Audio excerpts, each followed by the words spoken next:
am just, as you can probably guess, just so excited to have Fred here tonight. Now, I'm going to guess that most of you already know who Fred Guttenberg is, but just a refresher, he is an inspiring American activist against gun violence.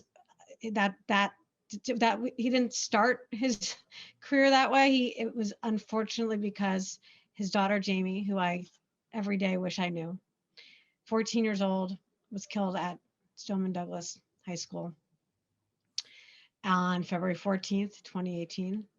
His son was also at that school that day, but luckily got away.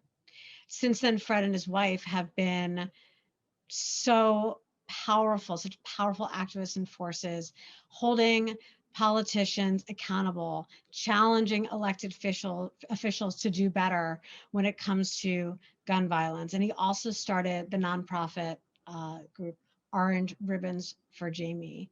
Normally, I would start off with a question. But Fred, we already talked about this, so I'm not putting you on the spot. I have a feeling you have a copy of your book somewhere, and I have it right here. Good. I would love to ask for you to read the last paragraph or two. Don't worry, you'll still enjoy the book.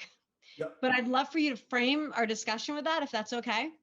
So it is, except I'm also going to read the very first. Great. I want to frame this, and I appreciate you giving me the minute to do it. And hello, everybody. Unlike most of these Zooms that I do, I feel like I'm just amongst a bunch of friends. So it's going to be laid back and casual. But I start my book with this, with the quote from Fred Rogers, where he says, "My mother used to say a long time ago, whenever there would be any real catastrophe in the movies or on the air, always look for the helpers. There will always be helpers. That is why I think if news programs could make a conscious effort of showing rescue teams, medical people, and anyone coming into a place of tragedy, to be sure that they include that. Because if you look for the helpers, you'll know that there is hope.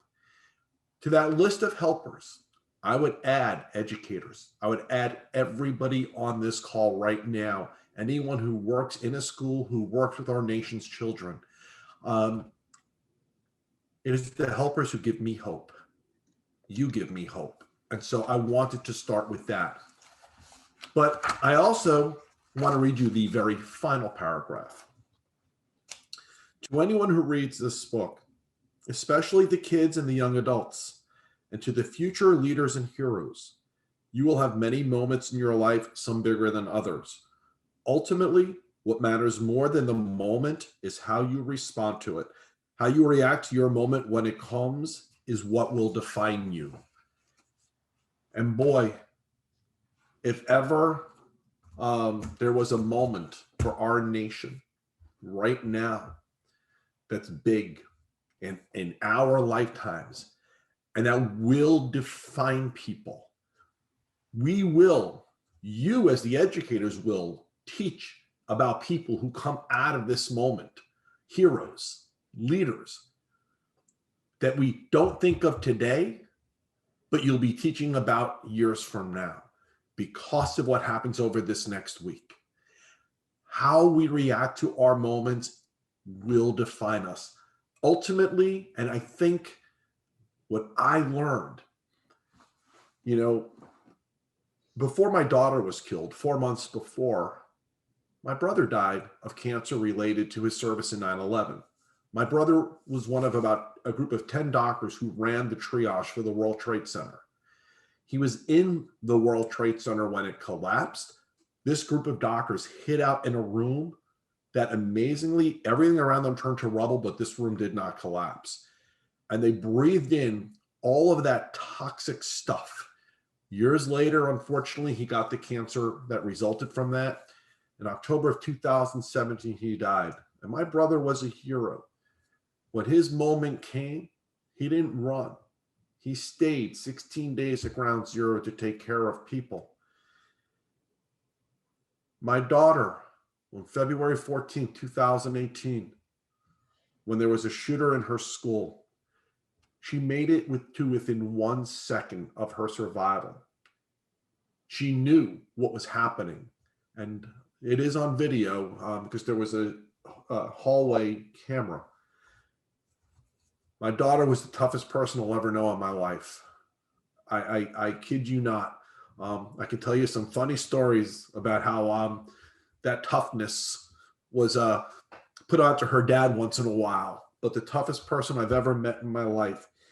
And when there was a shooter in her school down the hallway, she ran for her life. And she made it to within 1 second. She's turning into the hallway, into the stairwell. If she makes it into the stairwell, she lives. A single shot severed her spinal cord. That was my moment. My life changed forever in that moment. And ultimately, what matters for my life now, for my family's life, for the lives of our nation's children, is what I do because of that moment. Ultimately, that matters more than the moment itself. I will spend the rest of my life honoring my daughter. I will spend the rest of my life as a father of 2 children because she's gone. I'm still her dad. And as a parent, I will always react to what happens to my kids. And that is how I will spend the rest of my life.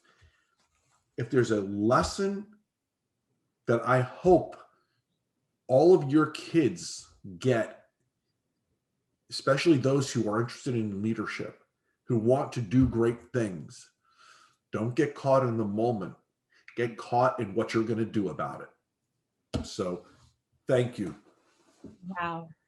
Thank you. And that's not the first time I've heard you tell that story. And I see other people crying. I cry every time because that shouldn't happen. My wife says we always make people cry. Yeah, but I'm you know what? sorry. I know, but it's important. And connected to that is what got you through this and continues to get you through this. I think it's important that you keep telling the story and make it clear that this is something that just doesn't end one day. You carry this with you.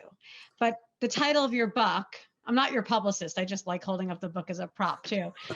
I used to be one, if you can tell. The title of your book is Find the Helpers. You read a part, the beginning part of the book, explaining why a bit. Unpack that a little more because we have a room full of helpers here tonight.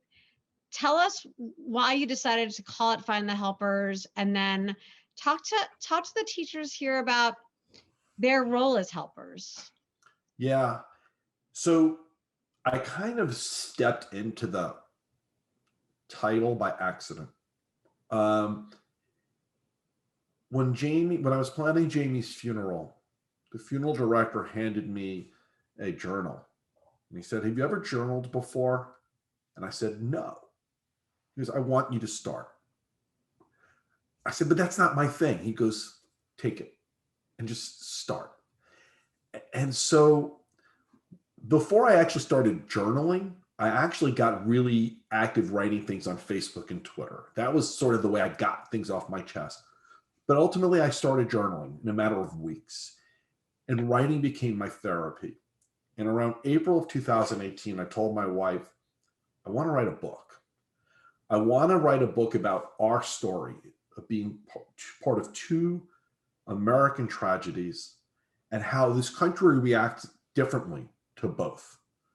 One is foreign terrorism and one is gun violence, or in many cases, I would say domestic terrorism. And I wanted to write a book about that. So I did. I shared it with somebody who I trust very implicitly, and he handed it back and he says, "It's really good. He goes, you have a really important story because I want you." But he goes, "That's not what I want to know about." He goes, "Every page of your story involves other people. I want to know more about that." He goes, "And I think America wants to know more about that." And I said, "I'm exhausted. I can't keep writing." He goes, "Take it." He goes, "I'm telling you." And so I took it, I digested for a few days, and I started rewriting my book. And almost immediately, I got this, like a reality check. that my story is impossible without everybody else. That I don't move forward from February 14th without every single person who helped me to, who carried me, who was there for me, who became a part of my life. My story, even when I talk about my brother and I think of the helpers there, I mean, the very first helper story that I tell is actually from 9/11. To bring you guys through the reality of that day for my family, my brother is the typical hero. He runs into tragedies when guys like me are running away. He's wired that way. And so my family, we knew where his office was. He was the deputy medical director of the New York Fire Department. We knew he was running into the World Trade Center. That's who he is. As the hours rolled by and we didn't hear from him, we started to think the worst. By early mid-afternoon, we were convinced he was gone. And then a lady called my parents around 4:00 that afternoon. This amazing lady went by where the triage ultimately got set up with pen and paper and just said to all the first responders, give me a name and a phone number of someone I can call for you. And this lady called my parents to say, I've spoken to your loved one. He is alive. He will call you when he can. I think about that lady every day of my life, and I'll never know her. She is one of the great helpers of my life, and I'll never know her. And so as I started to go back and rethink this book, I was like, this person is right. I need to tell my story because it isn't just about me. It's not. I don't, and I, especially as a country, as we go through COVID right now, or this democracy crisis, let's face it, none of us are getting through this alone. We rely on each other. We need to know who our helpers are, and we need to know who we can be a helper to. So I started rewriting it. It took me about 6 months. And honestly, the most important 6 months in a lot of ways for where my story went, because during that time frame, we ended up having this thing called a presidential election. We ended up going through COVID. I ended up at a State of the Union speech that I was removed from and arrested at, and it wouldn't have happened if I didn't rewrite the book. In the process of rewriting, the original title for my book was going to be, Did I Tell You I Love You? Because I always talk about how the very last time I saw my daughter, I'm certain I didn't say I love you to her. I was rushing her out the door. You got to get to school. You got to get to school. That was the original title. But as I started rewriting my book, I started thinking about how I can find a title that really meets the story I'm telling now. And that brought me back to my roots with Mr. Rogers. And the rest is history. I do hope that my book is one that people will read. It's not a gun safety book that's in there. It's not a book that's pure tragedy, although my story is in there, and there are pages that are going to be very hard for people to read because I do tell the story. But when you read the full book and you get to the end, it is a story of hope. It is a story of moving forward through the generosity and big hearts of others who stepped into my life, who had no, listen, did I ever know I would know Sari? I know Sari because of what happened. Okay. Did I ever know I would be in this world of media or have friends in entertainment or in politics? I mean, no, I didn't. I was a dad of 2 kids. I was a boring dad going to hockey games and dance competitions. That's who I was. And now I have Nancy Pelosi getting me out of jail. It's a crazy life. but it is I think the message I want to leave everybody with is if you open yourself up to the idea of helpers, if you allow people to be there for you, they will be. And if you're not sure who your helpers are, you go to a place of worship, you go to a community center, put a resource in the back of the book to kind of get people started if they maybe need some ideas on where to look. Helpers are there for us, and we also need to be there for those who need us. Thank you. Thank you so much. And I think it is so important for teachers and everyone else in this room who are helping out their communities in different ways to remember that you're a helper, and you might not realize how much of a helper you are to someone. They might never tell you, but that doesn't mean that don't give up on helping and trying to be that helper. And also, I love, Fred, that you also talk about looking for help too, right? It's a two-way street.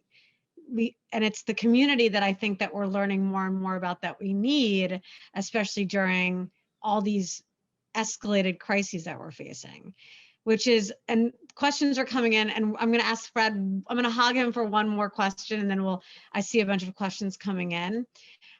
I guess I always want to make sure we focus on teaching and, just like advice for teaching. And you, not because you asked to, but you have to, and like you said, you had to write about the violence that your daughter faced and that you had to learn about.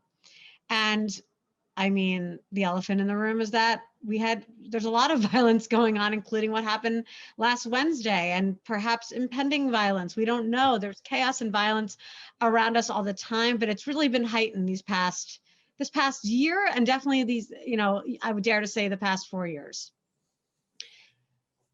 What advice do you have for teachers, for parents, for anyone working with young people? How do we talk about violence without normalizing it, but then also without scaring kids? How do we do that? What a question. I think back actually to Parkland after my daughter was killed. All the kids were out of school for a couple of weeks, but eventually the kids and the educators all went back to school. And, the kids were traumatized. So were the educators. But the educators needed to be there for the kids. You all needed to be. There was a period of time where, candidly, there wasn't a lot of teaching going on, but there was a lot of just emotional security being provided, talking, being there for kids, probably teaching them more than they ever would have learned right now from a book, because they were learning life lessons. Listen, I think of teachers as truly our nation's great helpers. You don't do it for the money. We all know that. But you don't just teach from books. You're sometimes a caregiver. You're sometimes the only real support a child has. You're sometimes the place where a kid goes to tell a secret for security. And my advice to all of you is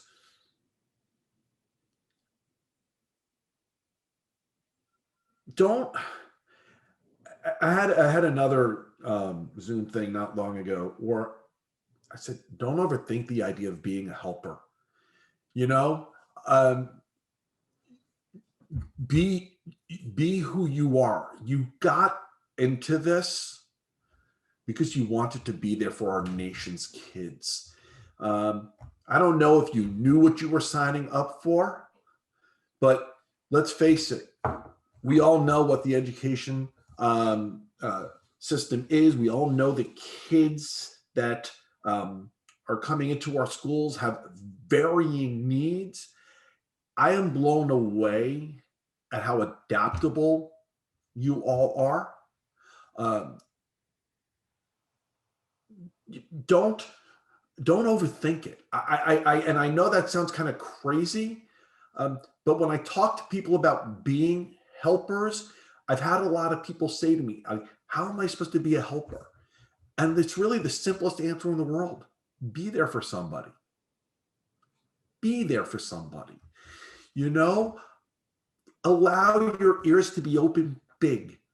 Listen, look in their eyes when they're talking to you so you're truly hearing what they need from you. In our schools, our kids, many come from broken homes. Some come from violent homes. Some don't eat well at home. And school is the place where they find normalcy. Be there for somebody. Thank you. It's sometimes that simple. And it is about building relationships with students early on, day one. And I think there's so many downsides to remote learning and hybrid learning. The one upside is that any students out here will agree, unless you're in AP classes, the lack of just the focus on tests as much this year. And that has made me, in a weird way, a better teacher, because you're not racing through the content to get to the test. And sometimes we forget that our role as helpers is, it's not just helping them learn the content, it's helping them be there and navigate through this crazy life we have, right? So getting to the question. Sarah, isn't it true that because of maybe the less of a focus on a test, like you could take the week we're going through right now and say, I did want to ask you about that. And then then we'll get it's like you could look at take a day like today and say, you know what? The syllabus doesn't matter today. We need to talk about what's happening. Actually, Fred, okay. So Fred, last week we were talking about that, and there were definitely some great ideas from the guests. I'm going to get to Tim's questions up next about school shooting drills, but before we, and there's a bunch of other great questions in there, and I think this kind of dovetails nicely with what we were doing last week. How would you frame, and I'm sure there's a question in the chat about this, how would you frame what's going on right now in light of the insurrection at the Capitol? How would you teach that? Based on just your knowledge about politics and what's going on right now.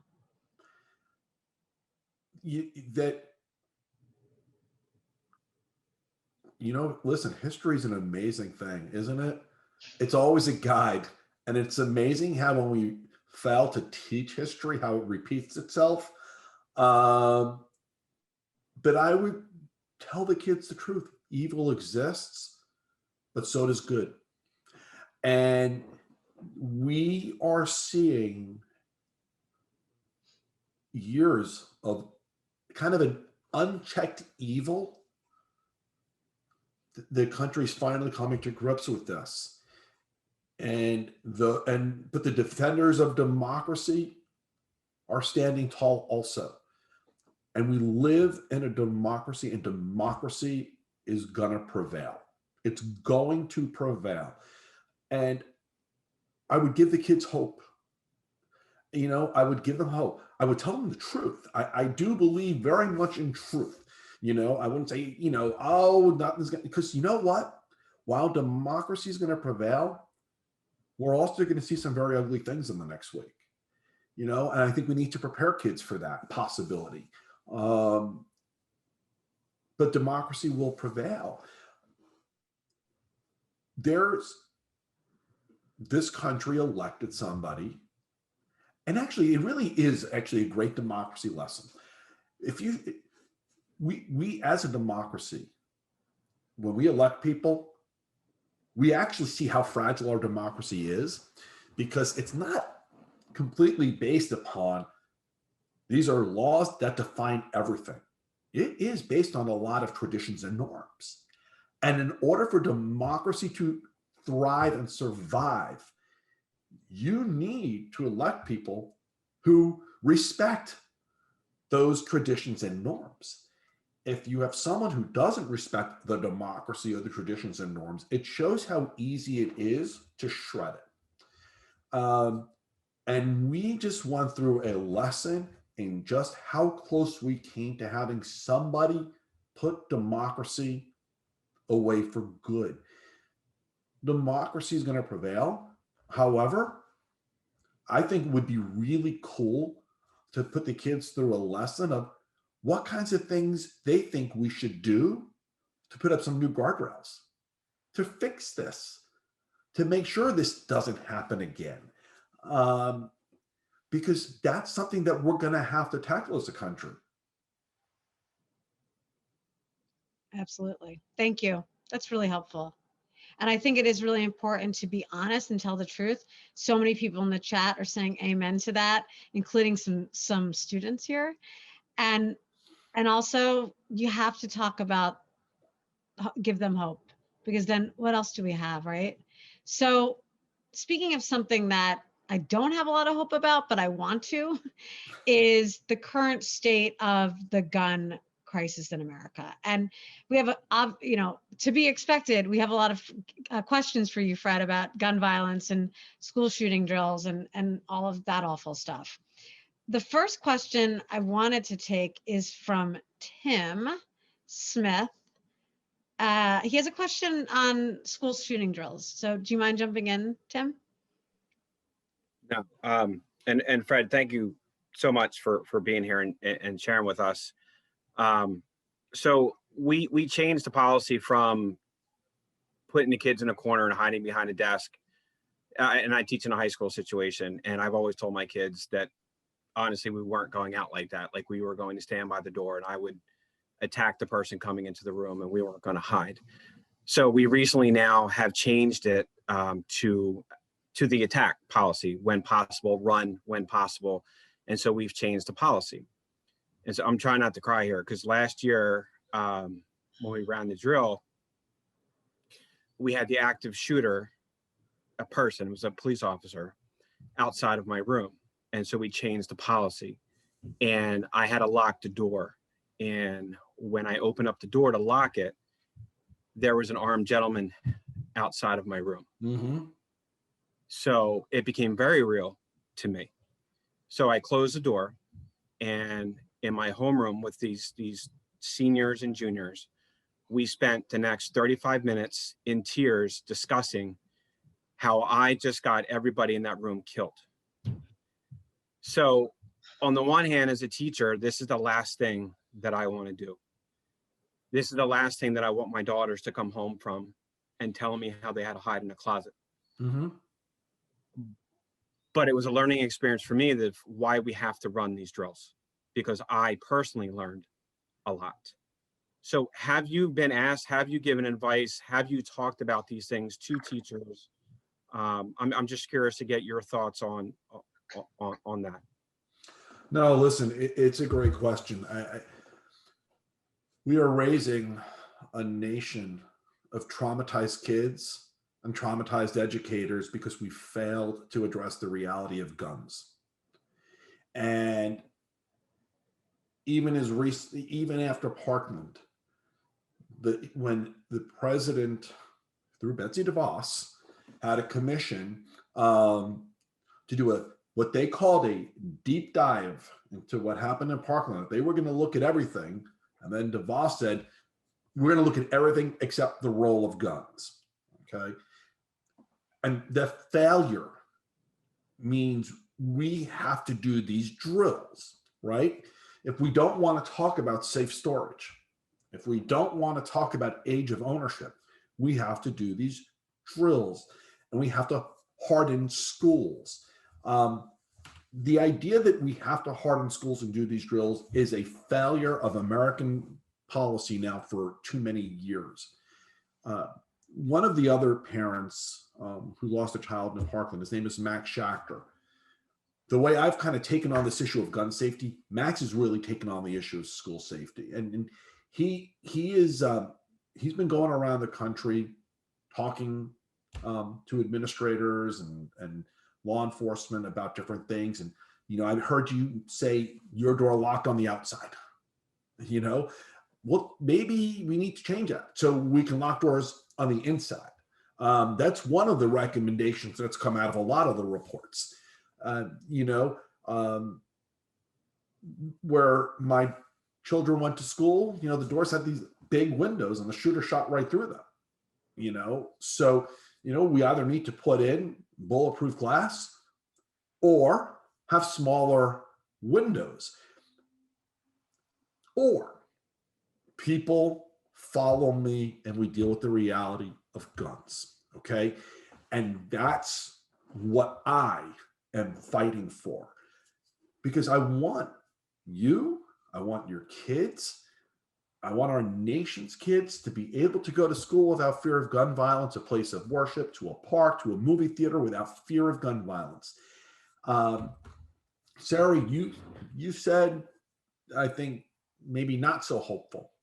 If there's one thing this week did for this country, it is actually redirect us to the failure of policy. So we now have a president, a Senate, and a House who are committed to doing something about gun violence, who are going to deal with the reality that this issue has not been dealt with. And we're going to have change in this country. Listen, we're not going to stop every shooting, but we can start reducing the gun violence death rate, and it's going to happen sooner rather than later. Okay, now I just need to talk to Fred. He makes me feel more hope. Kay's, I think you partially answered Kay's question, but I wanted to give Kay an opportunity to ask any follow-up questions. Kay had some questions about your predictions about possible opportunities for gun control legislation. Are you still here? Yeah. Oh, hi, Kay. What's up?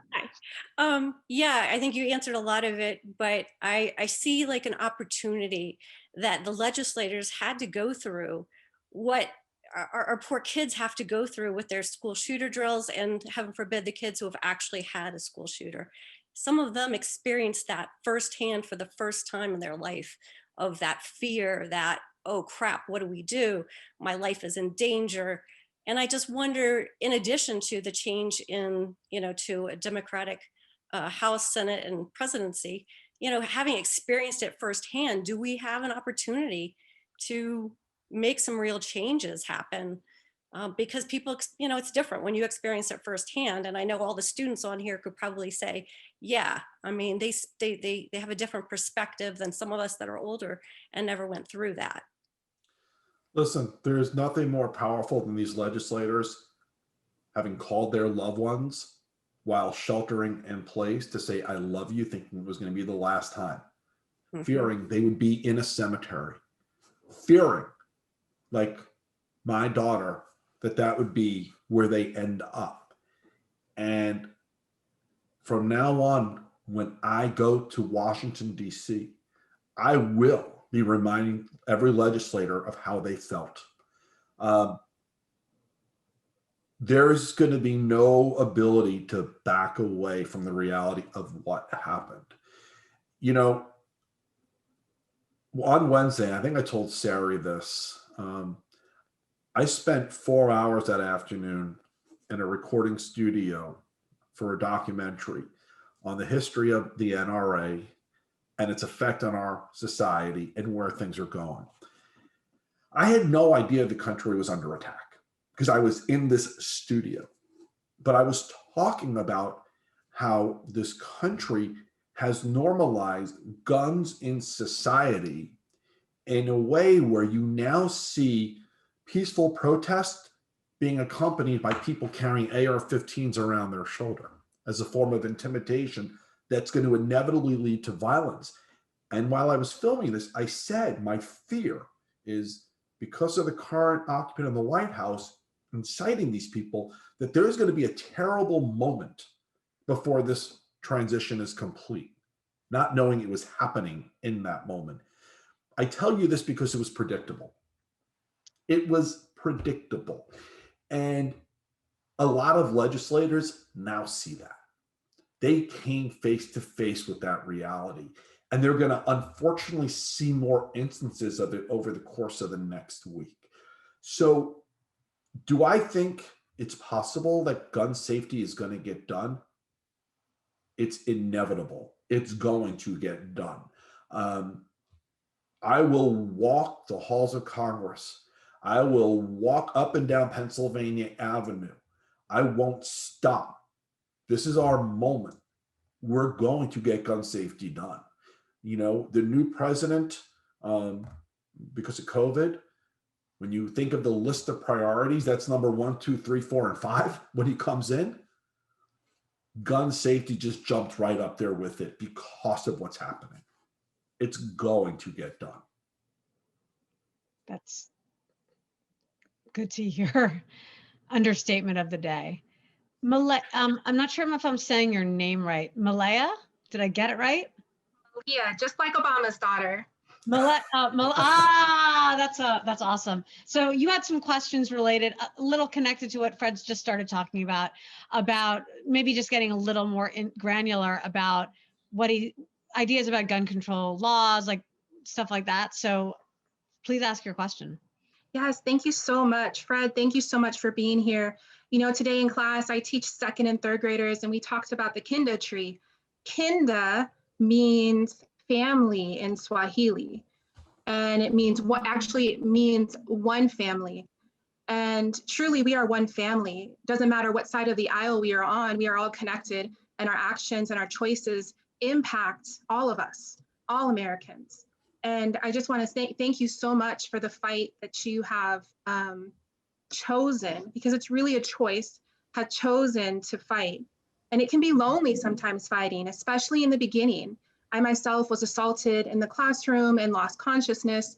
And I began to find out a lot of things. I began to find many, many holes in our system, which I'm sure you have found, and I definitely know you have found. One of the holes that I found is that there is not a lot of data on violence in schools. Well, why is that? There's something called Log 300, which is for OSHA, and schools are exempt. They don't have to fill it out. Yeah. Just like when, you know, teachers went to, I live in California, and teachers went to, requested that we have doors that can lock on the inside. It was vetoed because it would cost too much. I think, you know, the work that you're doing, we need your story and your wisdom, because there's so much power in the wisdom that you have and the journey that you are on. And so question that I have for you is, how can the community help the helpers who have been harmed by violence? How can we come together as one family and support those helpers and encourage them on, and what can we do? And also, like the journal that you mentioned, when the individual suggested that you write in the journal, are there other tools that you have found to be helpful in working through the pain and getting to being able to tell your story? I'll answer the last question first, because other than the journal and writing the book, I discovered this thing. I don't know if you guys have heard of it, Twitter. So, you know, Twitter is where I get every emotion out of me. If I got something I'm thinking and I'm feeling, I'm on Twitter. And it's been great because it keeps me from bottling things up. And I really do appreciate your other question, and I really think it gets to the heart of civics in this country. You know, we as a country got used to feeling this notion, this idea that our voice didn't matter, that nobody was paying attention. So what's the point of telling our elected people what we want? And we got so caught up in that idea that as a country, we did a terrible job of voting. And I don't mean we voted for the wrong people. I mean, not enough of us voted, you know, so the majority voice was never being heard.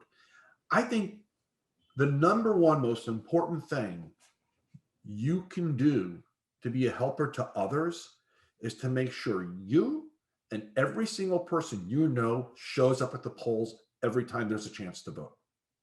There is nothing more powerful that you can do to help others than to vote and to hold people accountable with your vote. and to tell people what you want. Use social media. Show up at local meetings. If your congressman or senator is in town and they're going to have a town hall, they shouldn't just see 5 people sitting in the audience. They should see 500, you know? So I really do hope that what we've just gone through as a country is a civics wake-up call for everybody, that we own this. We can do better than this. Let's face it, on November 3rd, as well as on January 5th, voters are the one who said we've had enough and redirected this country. Businesses who take money from voters who are also consumers this week have said, if you don't accept the results of that election, you're cut off from donations for us. So we have the power, and we should never, ever again forget that. Thank you. And what brings me a lot of hope too is we even have some current, I mean, I consider us all lifelong students, even if we're not in school anymore. We have some actual students here who've been commenting, and just some of their comments, I'm sure you haven't been able to see, have just been about what it's been like growing up in this traumatic environment of active shooter drills and everything related to that. I wanted to bring in one of the young people, but I first wanted to see if Jennifer had a bunch of really great points and comments she was making. And I just wanted to bring you into the conversation. You wrote something that spoke to you early on. It was when Fred said hope in the form of action. And you said it's something that students can really grasp. So I wanted to hear from you a little more on that, and then perhaps hear from Santiago or one of the younger people. We're all young, but one of the younger people. Hi, can you hear me? Yeah, I'm Jennifer. Yes, thank you, Fred, for your book. I mean, what you have gone through and been vulnerable and strong, and you're just amazing to me. But I'm a reading specialist. I teach at-risk youth. I'm in Ohio, so we have the third grade. I teach in Westchester, Ohio, but I don't live. Cincinnati. Yes. My family's in Cincinnati. Oh, wow. Really? I live in Indian Hill, but I teach out at Lakota. But anyway, one of the things I try to teach my students is that you're not going to change anything by complaining about it. You have to name it, you have to claim it, and then you have to say, okay, where am I going to act? In my own life, just to reiterate what Fred was talking about, I got very complacent. It was like, government just works, whatever. At any rate, I then started working for Hamilton County for voters, and got the vote out, got people registered. But to reiterate exactly what you were saying is we made it happen.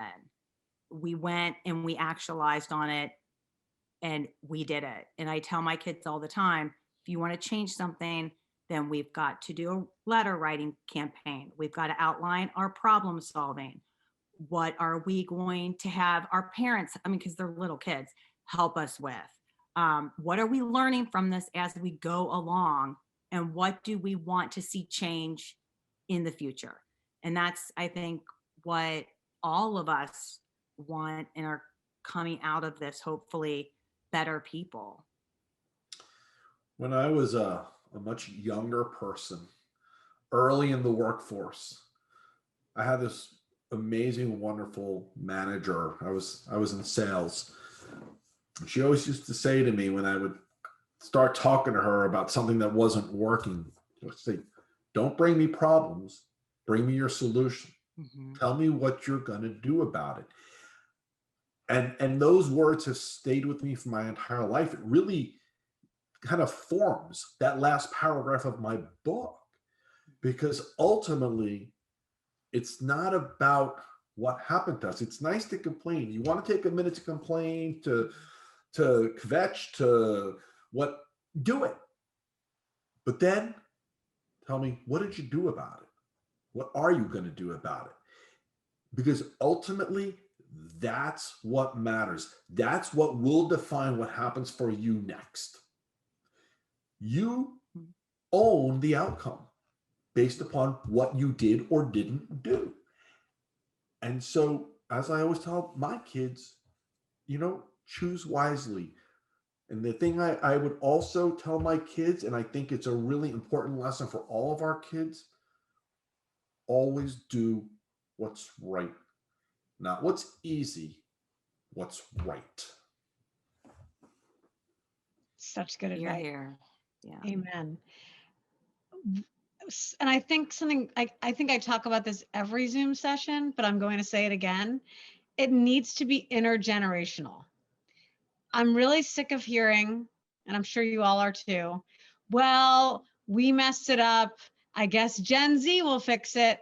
No, yes, Gen Z, you're amazing. And It's such an important thing. Listen, I remember back to 2018 when all the adults were saying, I really, when March for Our Lives was really out there doing their thing, and all the adults were saying, I really hope these kids come out and vote, because if not, then it's their fault.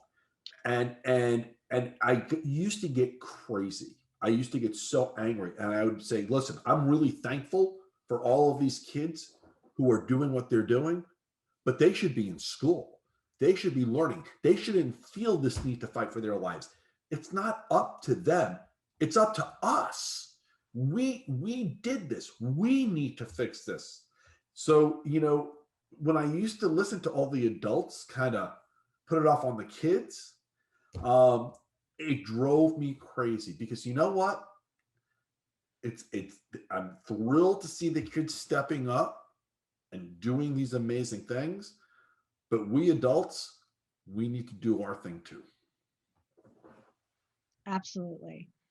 And I wanted to hear actually, it was Santiago I wanted to bring in really quickly. So Santiago, not to put you on the spot to speak on behalf of all of Gen Z, but I would love to just get because you and a couple other people who are here, I think Grace and Sophia, you qualify as Gen Z. I'm just wannabe Gen Z. What are your thoughts on what you're hearing? What advice do you have for us older folk? How can we be better helpers, and how can we all work together to create a better, safer world? Yeah, I mean, I think what you guys were saying was actually really important, because like Fred was saying, it's really like we did turn out and we did vote and we did turn out the numbers and we did like change the outcome of the election. But at the same time, I really do agree we should not be doing this. Like, I should currently be in school working towards my degree. I should not be organizing and doing this and be on this call, because that is not what people my age tend to do. And like, I really do enjoy doing it, but it's not something that we should be doing. It's something that we've been made to do. We're talking about this in the morning in the last year. Like, every single person we have a group chat with a bunch of activists, and every single person there has had a shooter drill or an armed person in their school. A girl had a bomb threat called into her school, and this was before we all went into lockdown, of course. And all those things that should really not be happening, but have happened and forced us to start organizing and start doing all this work. But like, I really do think that there is no way to make any progress if we're just doing the pushing ourselves. Like, we really do need the support of absolutely everyone, because it's really cool to see a bunch of kids in the streets asking for something, but that will have no impact if it doesn't lead to anything. And we need that push to lead into something tangible, either changing the law, passing resolutions to condemn the actions.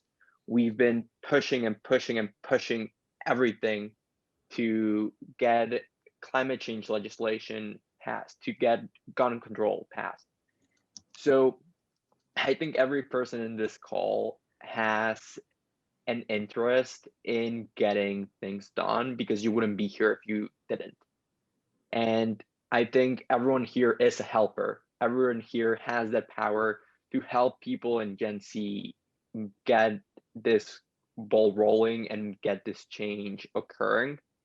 So you can talk to your students. If you're a teacher, you can tell them the power that they hold, because they do. Even if they can't vote yet, they do hold that power of getting people inspired. If you have contact with stakeholders, you can reach out and advocate for the interest of Gen Z and what people are pushing. And just being that guiding force and like holding our hand and taking us to the right place. Like Sari and Fred here are both advisors to Words of Tomorrow, and like the reason they're involved is to advise us, to hold our hand and help us make that impact, because they have experience that we do not. Because yeah, we're technically adults, but we're kids, so we do need that help and that support. So yeah, I mean, I think that's the best way to do it. I do want to say something to you. And I saw another, I don't know how many young people are on this call, but I know I saw Sophia Shapiro's name up there also. And my piece of advice to the two of you, and it's the same advice I gave to all the March for Our Lives kids who started taking these gap years and everything else. Enough of the gap years, and your activism and everything else is truly appreciated, but you are our future heroes and leaders. You are. And the only way to get to that place is to stay with school, focus on school, get your education done, and put every ounce of your energy into doing that. The skills that you have, that you've already shown, they're not going anywhere, but you need to finish your education. I managed to balance it. I did not take a gap year throughout all of this. My know. GPA dropped a bit, but Sarah knows about this. I was complaining with her about it the other day. Yeah. But we survived. Yeah, he was basically doing political work and also in class, and I just pretended I didn't know that as a teacher. Well, We have a few more minutes. I wanted to bring Robin. So speaking of politics,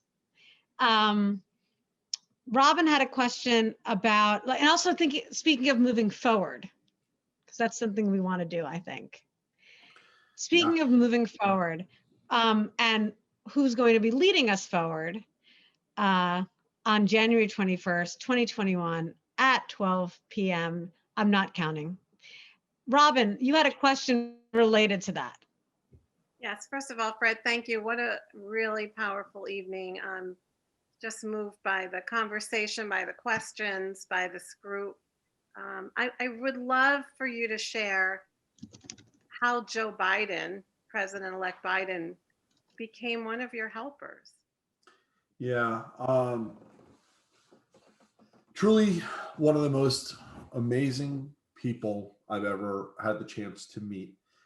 About 10 days after Jamie was killed, my phone rang. And my phone was ringing nonstop back then with phone numbers I didn't recognize. So I didn't answer those phone calls. And it was probably around 3:30 in the afternoon. The person left a message. I listened to the message, and he says, "Hi, Fred. This is Joe Biden." He goes, "It's okay that you didn't answer. I'm going to call you back at this exact time." He said 6 o'clock. "If you don't answer, that's okay. But if you want to talk to me, make sure you pick up." He totally understood. He didn't know where I was at politically or if I would want to talk to anybody or not. And of course I wanted to talk to him. So when he called back, I picked up. And we ended up spending about 45 minutes on the phone. He wanted to know about Jamie, me, my wife, my son. He spoke to me about his family, about his grief, about going through grief. He asked me what my plans were, which I really didn't have completely figured out yet, except for knowing I wanted to break the gun lobby. And that's when he started talking to me about mission and purpose. And those words have carried me forward every day since. The advice that goes with moving forward with a purpose and a mission has carried me every day since. He then let me know he was going to be in Florida 3 weeks later at a Beau Biden fundraising event. And again, he wasn't at the time in office for anything. He asked me if I wanted to come, and I said, sure. And he said, why don't you bring one of the other Parkland parents? So I did. We get there, it's a home. There's about 250, 300 people in this house waiting to hear him speak. And so I figure, you know what, we'll get to shake his hand, which was going to be fine with me. After he gets done greeting people, he kind of motions to his person that was with him and points to a room. And we go into this private room with him. Now I'm thinking, okay, I'll have a minute. I'll shake his hand in a private room. He invites us to sit down. 20 minutes later, I remind him he has a house full of like 250, 300 people. And he just said, this is more important. That was it. And he spent about another 20 minutes with us. What was amazing to me is how prepared he was to have a really deep conversation with us. He came with information, for example, on relationships. He wanted to tell us how hard it is for marriages after a moment like this. And he didn't want to tell us that to scare us. He wanted us to know so that we understood why. Because no two people, and he's the only person who ever told me this, and he was right, no two people grieve the same way. And for anybody going through grief, if there's a lesson I can give to you, nobody grieves the same way. So if you love somebody and they're grieving differently than you, there's nothing wrong with the two of you. It's okay. And he said, but what I want you to do, he goes, I want you to understand, you're going to grieve differently. And then, he calls his wife Jilly. He goes, me and Jilly, we never argued until after Beau died. Never. But we're going through this differently. He goes, and we're going to be okay. He goes, don't worry about me. He goes, but I want to make sure you're okay. And he gave us advice. He talked to us about how to grieve differently, but being supportive of one another. He's the only person who ever did this. Here's what I can tell you about our next president. There couldn't be a better person for this moment. A person who understands we are a country right now going through trauma and grief. And we need a president who understands that, who can talk to the nation, who can heal the nation, who has compassion and empathy. That's who we elected. He is the right person for this moment. Thank you so much. And thank you so much for that question, Robin. I think it's a question a lot of us wanted to ask. I know we're going to stay for like a couple more minutes. You can go if you have to. Fred offered to stay a few minutes over. And I'm noticing a lot of talk in the chat related to something that kind of related to what Fred was just talking about. And that has to do with trauma and grief and psychological well-being and just removing that stigma. And that's something that Fred does. He's so vulnerable about grief and what he's going through and what he went through. That's something that President-elect, soon to be President Biden is so open and honest and vulnerable about. And it's something that I think we as educators need to, as helpers, need to really get more comfortable with ourselves talking about. Because in September, when I think school will hopefully be in person again, when we're looking at our students in the faces, and we can't just move forward and act like nothing happened. Nope. And so Dr. Rosenberg, who's Jara Rosenberg here, but is really Dr. Rosenberg, and last name is a signifier of a relation. Dr. Rosenberg, I wanted you to jump in and just, I just wanted to ask you to talk to us really quickly to give us just a couple, we have a couple minutes, but some advice on how we should start framing those conversations with young people, and also for parents right now. How do we talk to our young people about about all the trauma they've been through? I have 20 seconds, right? Yeah, you have 20 seconds. And normally this is an hour therapy session, but you're going to get it in 20 seconds for free. So Having also experienced not only in school systems, but in inpatient psychiatry, adolescent programming. One of the most remarkable things that I always experience on inpatient units for adolescents who are deemed to be a danger to themselves or to others, or having significant psychiatric problems that they need help in functioning. You have a group with these adolescents, girls, boys, ages 14 to 17 or 18, and those are the best therapy sessions ever. These are kids who supposedly have problems, issues, need help. Well, guess what? They help each other more than sometimes the staff helps them. So I think that's an important thing, is you have to really think about the fact that we're all people, no matter how old we are. We all have issues. We all have strengths. We all have weaknesses. We all have disabilities. We all have talents. We all come from different backgrounds, but ultimately they're pretty much the same. We all struggle with some similar issues. So the idea is to open up the conversation. Don't be afraid to talk, and be ready, to listen. And when I said what I said about schools, I think schools, of course, don't have enough social emotional support. That would be nice if that came out of this. I tend to doubt it, but it would be nice. And that support not only is for the students, but for the staff, not just the teachers, and also for the parents and the families. So the schools could conceivably be a site for, services for children more than just education. That's putting a lot on schools, but that's changing the concept of what a school is and what learning is. yeah.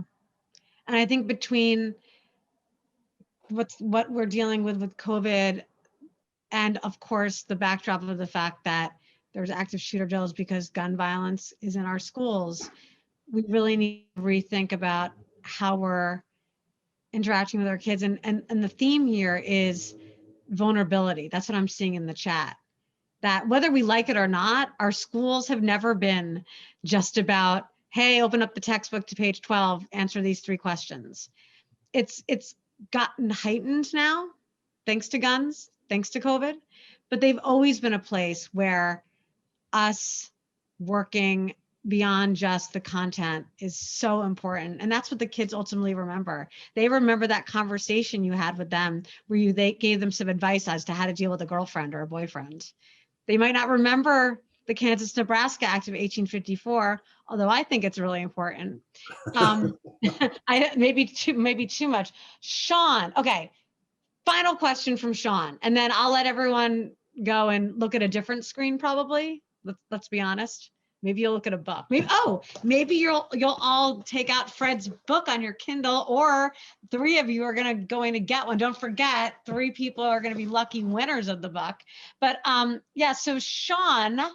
Well, I'm putting Sean on the spot. Yeah, so Vicki, can you tell us why? Because Sean actually, Vicki, tell us about Sean. Well, okay. I'll just say, Sean, are you willing to be put on the spot? Because we'd love to hear from you. Vicki, anything for you. So Sean wrote this beautiful article for NewsHour Extra about how Mr. Rogers. Oh, I read that. Yeah. So I was wondering if you could talk to us about that. And by the way, Fred and you guys, man, you'd hit it off. That's for sure. But if you could talk to us, and by the way, you're a principal, and we're so glad to have an administrator on here. So thanks so much for coming. Thank you. Thank you. I appreciate that, Vicki, and I'm kind of gobsmacked right now and fanboying at the same point, because I'm a bit of Fred. You just touched. I think I'll speak on everybody's behalf. I think you really struck a much needed chord in our souls.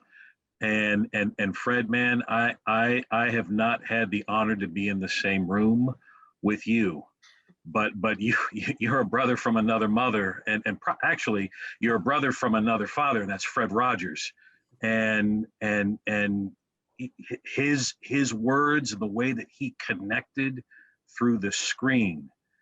You're doing the same thing for all of us by helping us see something within ourselves and helping us and giving us a sense of hope but also tying it to viable action and sharing yourself.